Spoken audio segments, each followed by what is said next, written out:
ቁጥር 12 በማግስቱ ወደ በዓሉ መጥተው የነበሩት ሕዝብ ኢየሱስ ወደ ኢየሩሳሌም ሊመጣ በሰሙ ጊዜ የዘንባባ ዛፍ ዝንጣፊ ይዘው ሊቀበሉት ወጡና ሆሳዕና በጌታ ስም የሚመጣ የእስራኤል ንጉሥ የተባረከ ነው እያሉ ጮሁ። አንቺ የጽዮን ልጅ አትፍሪ፣ እነሆ ንጉሥሽ በአህያ ውርንጫ ላይ ተቀምጦ ይመጣል ተብሎ እንደተጻፈ ኢየሱስ የአህያ ውርንጫ አግኝቶ በእርሱ ተቀመጠ። ደቀ መዛሙርቱም ይህን ነገር በመጀመሪያ አላስተዋሉም። ነገር ግን ኢየሱስ ከከበረ በኋላ በዚያን ጊዜ ይህ ስለ እርሱ እንደተጻፈ ይህን እንዳደረጉለት ትዝ አላቸው።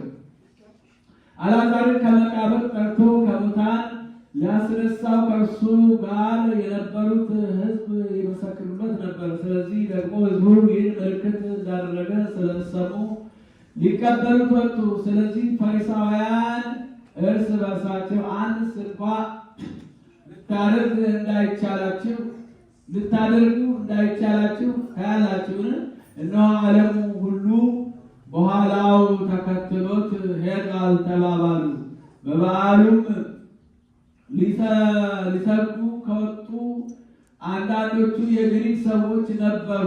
እነሱም ከገሊላ ቤተሳይዳ ወደሚሆን ወደ ፊልጶስ መጥተው ጌታ ሆይ ኢየሱስን ልናይ እንወዳለን ብለው ለመኑት። ፊልጶስም መጥቶ ለእንድርያስ ነገረው። እንድርያስ ፊልጶስ መጥተው ለኢየሱስ ነገሩት። ኢየሱስም መለሰላቸው እንዲህ ሲል የሰው ልጅ ይከብር ዘንድ ሰዓቱ ደርሷል። እውነት እላችኋለሁ የስንዴ ቅንጣት በምድር ወድቃ ካልሞተች ብቻዋን ትቀራለች፣ ብትሞት ግን ብዙ ፍሬ ታፈራለች።